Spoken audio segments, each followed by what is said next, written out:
Hare Rama, Hare Rama, Rama Rama, Hare Hare, Hare Krishna,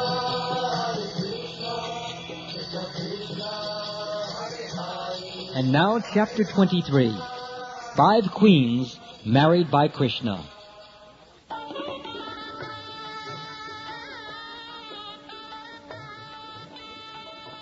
There was a great rumor that the 5 Pandava brothers, along with their mother Kunti, had died, according to the plan of Dhritarashtra, in a fire accident in the house of Shalak in which they were living. But then the 5 brothers were detected at the marriage ceremony of Draupadi, so another rumor spread that the Pandavas and their mother were not dead. It was a rumor, but actually it was so. They returned to their capital city, Hastinapur, and people saw them face to face. When this news was carried to Krishna and Balaram, Krishna wanted to see them personally, and therefore Krishna decided to go to Hastinapur. This time Krishna visited Hastinapur in state as a royal prince, accompanied by his commander-in-chief, Yuyudhan, and by many other soldiers. He had not actually been invited to visit the city, yet he went to see the Pandavas out of his affection for his great devotees. He visited the Pandavas without warning, and all of them got up from their respective seats as soon as they saw him.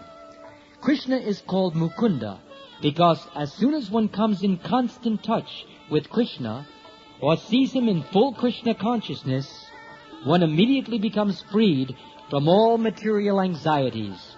Not only that, but one is immediately blessed with all spiritual bliss.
Receiving Krishna, the Pandavas were enlivened, just as if awakened from unconsciousness or loss of life. When a man is lying unconscious, his senses and the different parts of his body are inactive. But when he regains his consciousness, the senses immediately become active. Similarly, the Pandavas received Krishna as if they had just regained their consciousness, and so they were very much enlivened. Lord Krishna embraced every one of them, and by the touch of the Supreme Personality of Godhead, the Pandavas immediately became freed from all reactions of material contamination, and were therefore smiling in spiritual bliss. By seeing the face of Lord Krishna, everyone was transcendently satisfied. Lord Krishna, although the Supreme Personality of Godhead, was playing the part of an ordinary human being, and thus he immediately touched the feet of Yudhishthira and Bhima, because they were his 2 older cousins. Arjuna embraced Krishna as a friend of the same age, whereas the 2 younger brothers, namely Nakul and Sahadev, touched the lotus feet of Krishna to show him respect.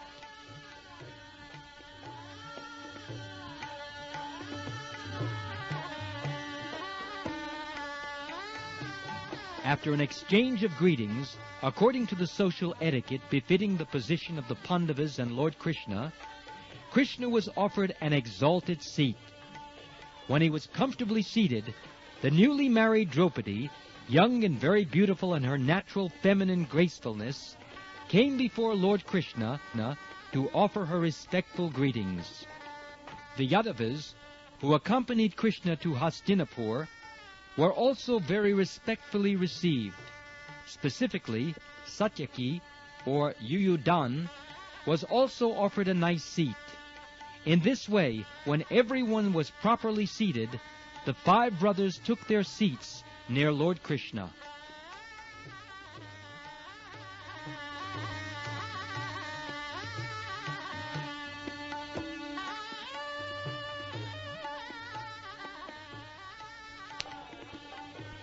After meeting with the 5 brothers, Lord Krishna personally went to visit Srimati Kunti Devi, the mother of the Pandavas, who was also Krishna's paternal aunt. In offering his respects to his aunt, Krishna also touched her feet. Kunti Devi's eyes became wet, and in great love, she feelingly embraced Lord Krishna. She then inquired from him about the well-being of her paternal family members, her brother Vasudeva, his wife, and other members of the family. Similarly, Krishna also inquired from his aunt about the welfare of the Pandava family. Although Kunti Devi was related to Krishna by family ties, she knew immediately after meeting him that he is the Supreme Personality of Godhead. She remembered the past calamities of her life, and how by the grace of Krishna, the Pandavas and their mother had been saved. She knew perfectly well that no one without Krishna's grace could have saved them from the fire accident designed by Dhritarashtra and his sons. In a choked-up voice, she began to narrate before Krishna the history of their life.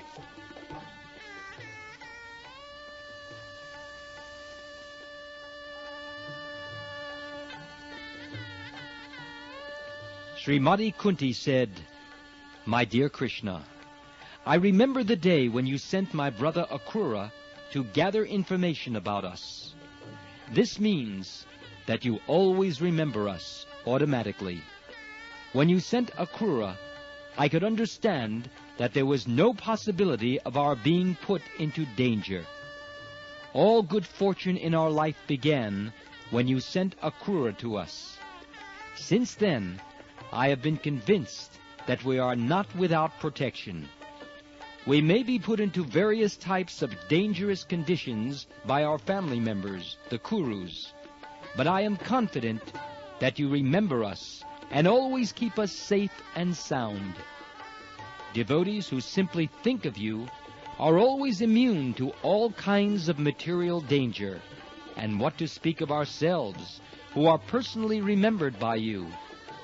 So, my dear Krishna, there is no question of bad luck. We are always in an auspicious position because of your grace. But because you have bestowed a special favor on us, people should not mistakenly think that you are partial to some and inattentive to others. You make no such distinction. No one is your favorite, and no one is your enemy. As the Supreme Personality of Godhead, you are equal to everyone, and everyone can take advantage of your special protection. The fact is that although you are equal to everyone, you are especially inclined to the devotees who always think of you. The devotees are related to you by ties of love. As such, they cannot forget you even for a moment. You are present in everyone's heart, but because the devotees always remember you, you respond accordingly. Although the mother has affection for all the children, she takes special care of the one who is fully dependent. I know certainly, my dear Krishna, that being seated in everyone's heart, you always create auspicious situations for your unalloyed devotees."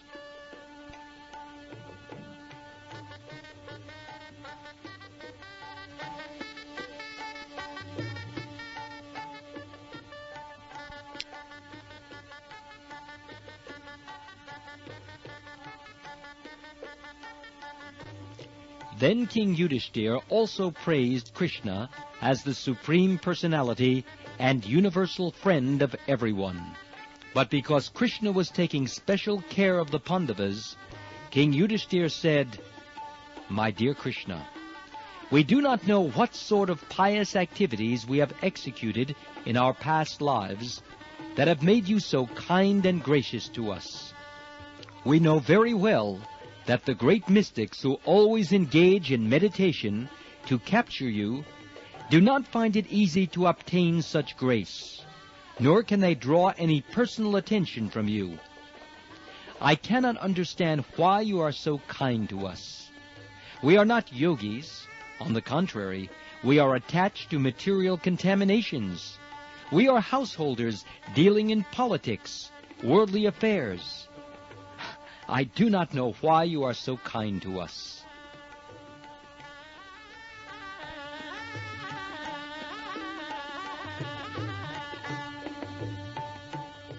Being requested by King Yudhishthira, Krishna agreed to stay in Hastinapur for 4 months during the rainy season.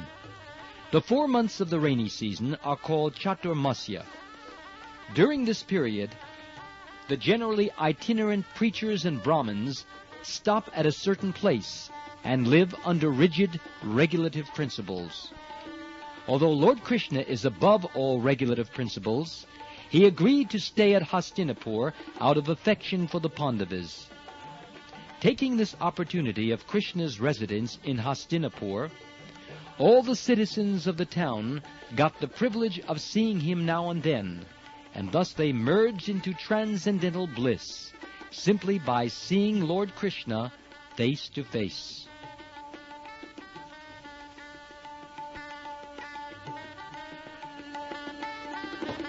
One day, while Krishna was staying with the Pandavas, he and Arjuna prepared themselves to go to the forest to hunt. Both of them sat down on the chariot, which flew a flag with the picture of Hanuman. Arjuna's special chariot is always marked with the picture of Hanuman, and therefore he is also named Kapidvaj. Kapi means Hanuman, and Dvaj means flag. Thus Arjuna went to the forest with his bow and infallible arrows. He dressed himself with suitable protective garments, for he was to practice killing many enemies. He specifically entered that part of the forest where there were many tigers, deer, and various other animals. Krishna did not go with Arjuna to practice animal killing, for he doesn't have to practice anything. He is self-sufficient. He accompanied Arjuna to see how he was practicing, because in the future he would have to kill many enemies. After entering the forest, Arjuna killed many tigers, boars, bison, gavayas, a kind of wild animal, rhinoceroses, deer, hares, porcupine, and similar other animals, which he pierced with his arrows. Some of the dead animals that were fit to be offered in sacrifices were carried by the servants and sent to King Yudhishthira. Other ferocious animals, such as tigers and rhinoceroses, were killed only to stop disturbances in the forest. Since there are many sages and saintly persons who are residents of the forest, it is the duty of the Kshatriya kings to keep even the forest in a peaceful condition for living.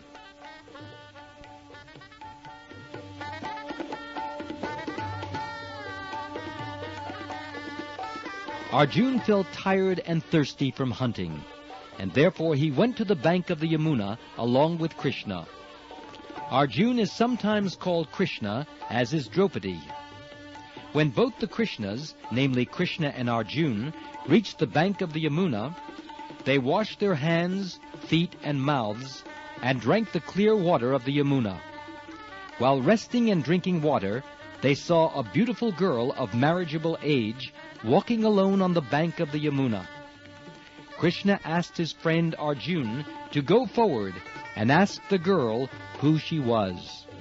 By the order of Krishna, Arjuna immediately approached the girl, who was very beautiful, had an attractive body, nice glittering teeth, and a smiling face.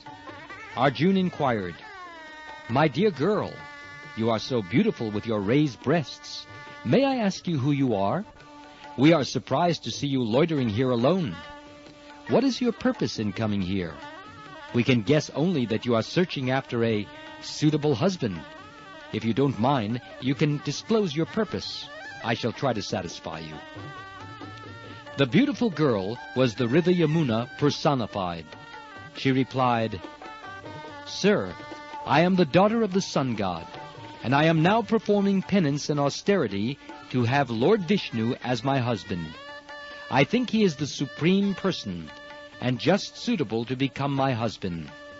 I disclose my desire thus, because you wanted to know it."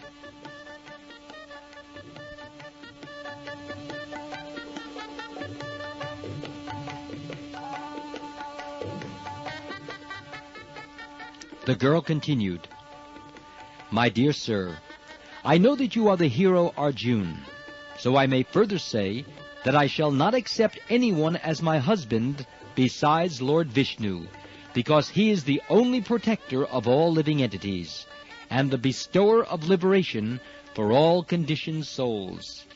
I shall be thankful unto you if you pray to Lord Vishnu to be pleased with me."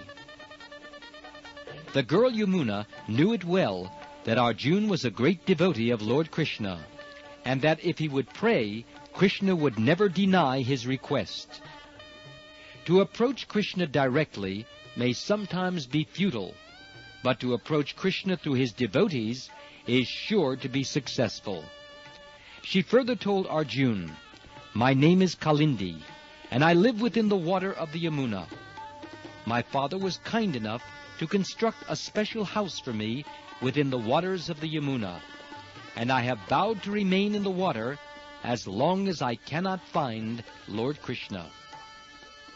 Arjun duly carried the message of the girl Kalindi to Krishna, although Krishna, as the supersoul of everyone's heart, knew everything. Without further discussion, Krishna immediately accepted Kalindi and asked her to sit down on the chariot. Then all of them approached King Yudhishthira.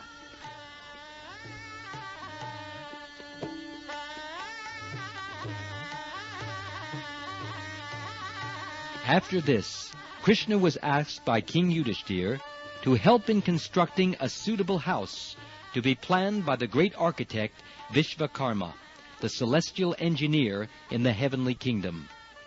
Krishna immediately called for Vishvakarma and made him construct a wonderful city according to the desire of King Yudhishthira.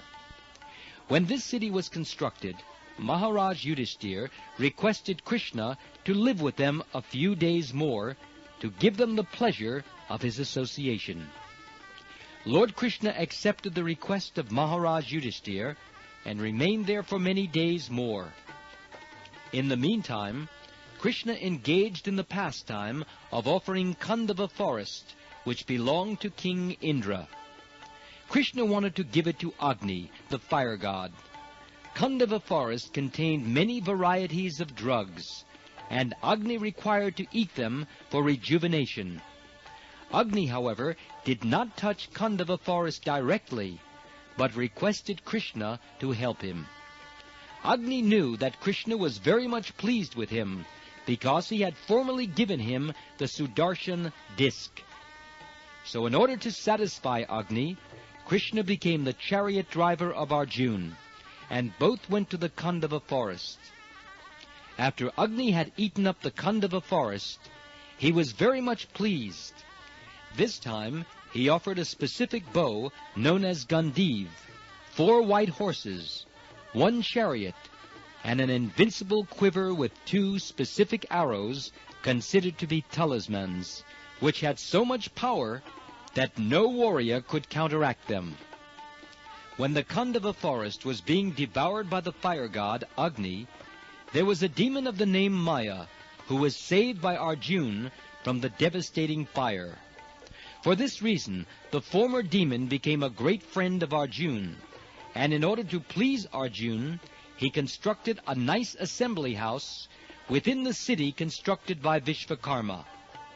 This assembly house had some corners so puzzling that when Duryodhana came to visit this house, he was misdirected, accepting water as land, and land as water. Duryodhana was thus insulted by the opulence of the Pandavas, and he became their determined enemy.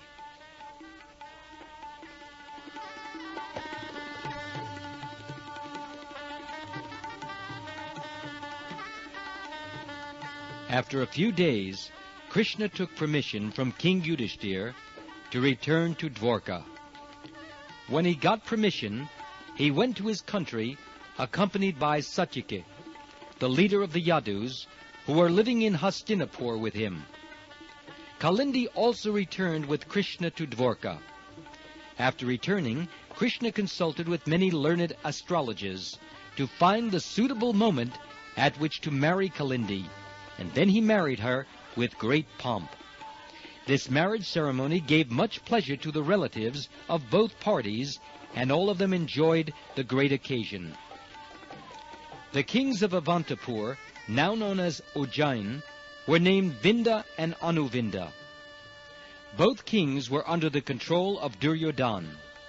They had one sister named Mitravinda, who was a very qualified, learned, and elegant girl, the daughter of one of Krishna's aunts. She was to select her husband in an assembly of princes, but she strongly desired to have Krishna as her husband. During the assembly for selecting her husband, however, Krishna was present, and he forcibly carried away Mitravinda in the presence of all other royal princes. Being unable to resist Krishna, the princes were left simply looking at each other.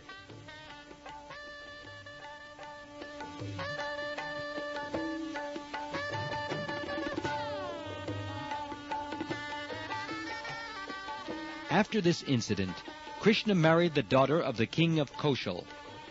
The king of Koshal province was called Nagnajit.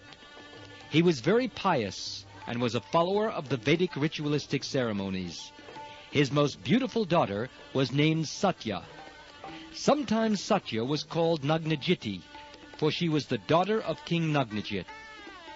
King Nagnajit wanted to give the hand of his daughter to any prince who could defeat 7 very strong, stalwart bulls maintained by him. No one in the princely order could defeat the 7 bulls, and therefore no one could claim the hand of Satya. The 7 bulls were very strong, and they could hardly bear even the smell of any prince. Many princes approached this kingdom and tried to subdue the bulls, but instead of controlling them, they themselves were defeated. This news spread all over the country, and when Krishna heard that one could achieve the girl Satya only by defeating the 7 bulls, he prepared himself to go to the kingdom of Koshal. With many soldiers, he approached that part of the country known as Ayodhya, making a regular state visit.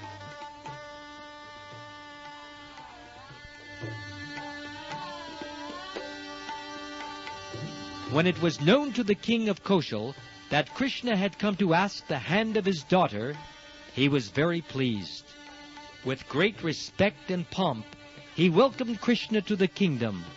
When Krishna approached him, he offered the Lord a suitable sitting place and articles for reception. Everything appeared very elegant. Krishna also offered him respectful obeisances, thinking him to be his future father-in-law.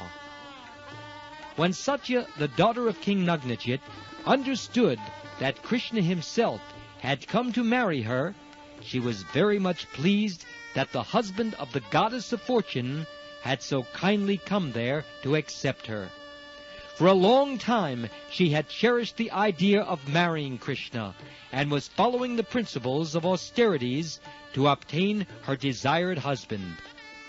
She then began to think, if I have performed any pious activities to the best of my ability, and if I have sincerely thought all along to have Krishna as my husband, then Krishna may be pleased to fulfill my long-cherished desire.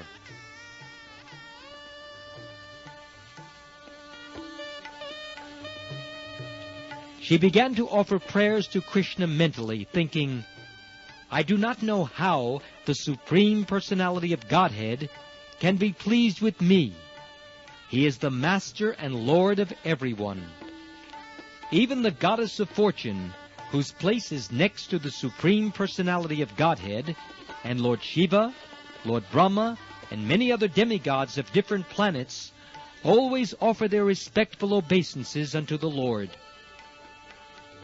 The Lord also sometimes descends on this earth in different incarnations to fulfill the desire of his devotees. He is so exalted and great that I do not know how to satisfy him. She thought that the Supreme Personality of Godhead could be pleased only out of his own causeless mercy upon the devotee. Otherwise, there was no means to please him. Lord Chaitanya, in the same way, prayed in his Shikshastika verses, "My Lord, I am your eternal servant. Somehow or other, I have fallen into this material existence. If you kindly pick me up and fix me as an atom of dust at your lotus feet, it will be a great favor to your eternal servant." The Lord can be pleased only by a humble attitude in the service spirit. The more we render service unto the Lord under the direction of the spiritual master, the more we make advancement on the path of approaching the Lord. We cannot demand any grace or mercy from the Lord because of our service rendered to him. He may accept or not accept our service, but the only means to satisfy the Lord is through the service attitude and nothing else.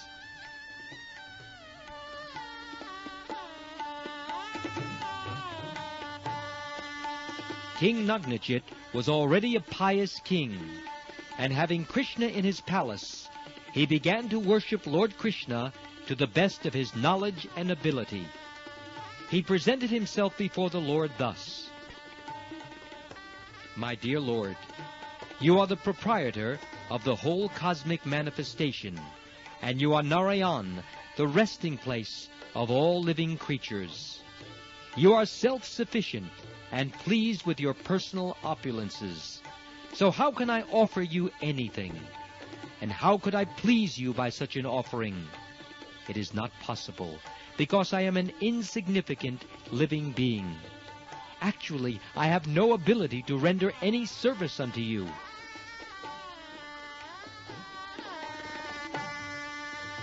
Krishna is the supersoul of all living creatures, so he could understand the mind of Satya, the daughter of King Nagnajit. He was also very much pleased with the respectful worship of the king in offering him a sitting place, edibles, residence, and so on. He was appreciative, therefore, that both the girl and the father of the girl were anxious to have him as their intimate relative. He began to smile, and in a great voice said, "My dear King Nagnajit, you know very well that anyone in the princely order who is regular in his position will never ask anything from anyone, however exalted he may be. Such requests by a Kshatriya king have been deliberately forbidden by the learned Vedic followers. If a Kshatriya breaks this regulation, his action is condemned by learned scholars.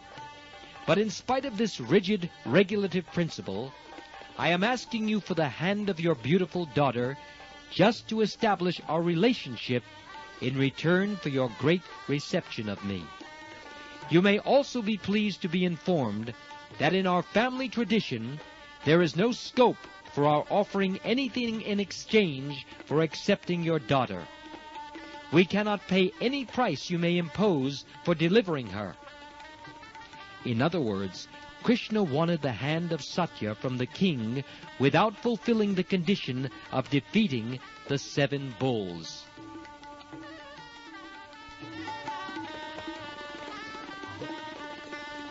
After hearing the statement of Lord Krishna, King Nagnajit said, "My dear Lord, you are the reservoir of all pleasure, all opulences, and all qualities. The goddess of fortune, Lakshmiji, always lives on your chest. Under these circumstances, who can be a better husband for my daughter? Both my daughter and I have always prayed for this opportunity. You are the chief of the Yadu dynasty. You may kindly know that from the very beginning I have made a vow to marry my daughter to a suitable candidate, one who can come out victorious in the test I have devised. I have imposed this test just to understand the prowess and position of my intended son-in-law. You, Lord Krishna, are the chief of all heroes. I am sure you shall be able to bring these 7 bulls under control without any difficulty. Until now, they have never been subdued by any prince. Anyone who has attempted to bring them under control has simply had his limbs broken.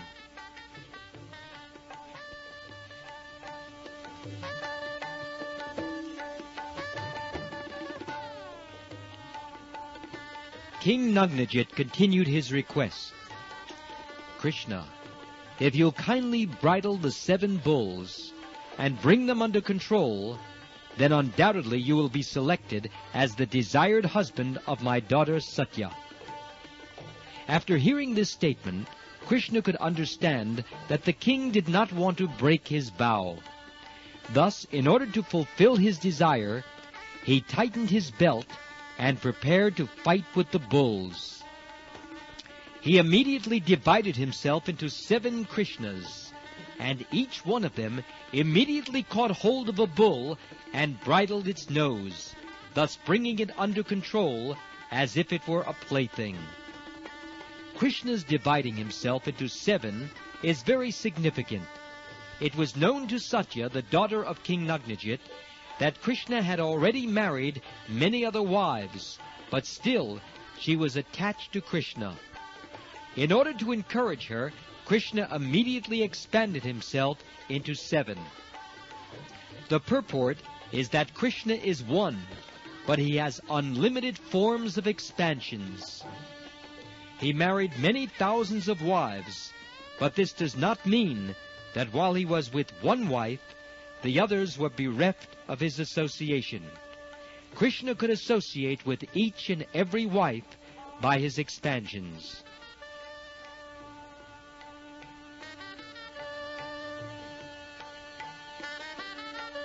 When Krishna brought the bulls under his control by bridling their noses, their strength and pride were immediately smashed. The name and fame which the bulls had attained was thus vanquished. When Krishna had the bulls bridled, he pulled them strongly, just as a child pulls a toy wooden bull. Upon seeing this advantage of Krishna, King Nagnajit became very much astonished, and immediately, with great pleasure, brought his daughter Satya before Krishna, and handed her over to him. Krishna also immediately accepted Satya as his wife. Then there was a marriage ceremony with great pomp. The queens of King Nagnajit were also very much pleased because their daughter, Satya, got Krishna as her husband.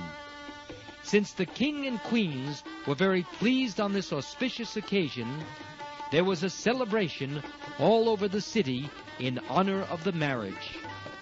Everywhere were heard the sounds of the conch shell and kettle drum, and various other vibrations of music and song.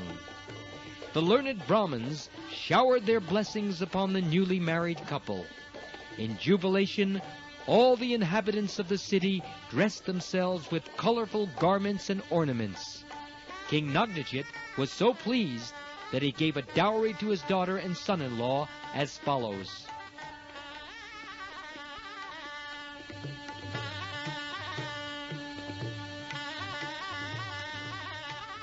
First of all, he gave them 10,000 cows and 3,000 well-dressed young maidservants, ornamented up to their necks. This system of dowry is still current in India, especially for Kshatriya princes. Also, when a Kshatriya prince is married, at least a dozen maidservants of similar age are given along with the bride. After giving the cows and maidservants, the king enriched the dowry by giving 9,000 elephants and 100 times more chariots than elephants. This means that he gave 900,000 chariots, and he gave 100 times more horses than chariots, or 90 million horses, and 100 times more slaves than horses.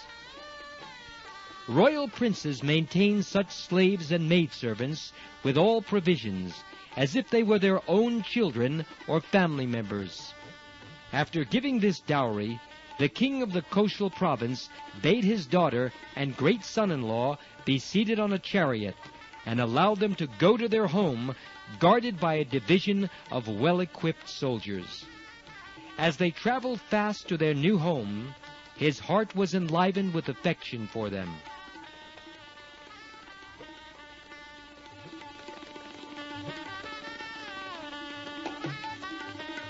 Before this marriage of Satya with Krishna, there had been many competitive engagements with the bulls of King Nagnajit, and many other princes of the Yadu dynasty, and of other dynasties as well, had tried to win the hand of Satya.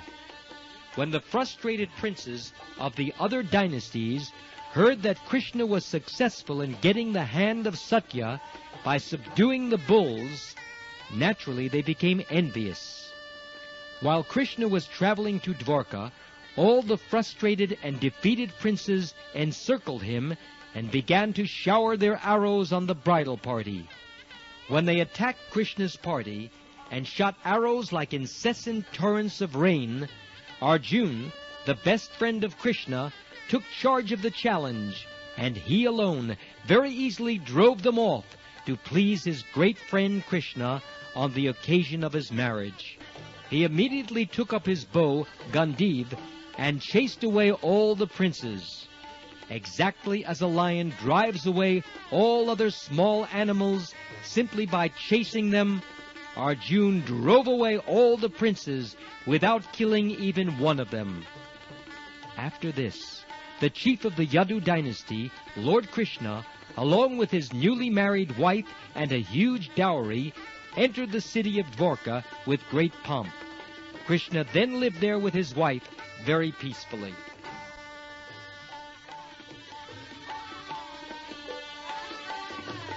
Krishna had another aunt, his father's sister, whose name was Shrutakirti, and who was married and lived in the Kakaya province. She had a daughter whose name was Bhadra. Bhadra also wanted to marry Krishna, and her brother handed her over to him unconditionally. Krishna also accepted her as his bona fide wife. Thereafter, Krishna married a daughter of the king of the Madras province. Her name was Lakshmana. Lakshmana had all good qualities. She was also forcibly married by Krishna, who took her in the same way that Garuda snatched the jar of nectar from the hands of the demons. Krishna kidnapped this girl in the presence of many other princes in the assembly of a Svayamvara. Svayamvara is a ceremony in which the bride can select her own husband from an assembly of many princes. The description of Krishna's marriage with the 5 girls mentioned in this chapter is not sufficient. He had many other thousands of wives besides them. Krishna accepted the other thousands of wives after killing a demon named Bhaumasura. All these thousands of girls were held captive in the palace of Bhaumasura, and Krishna released them and married them. Thus ends the Bhaktivedanta purport of the 2nd volume, 23rd chapter of Krishna, 5 queens married by Krishna.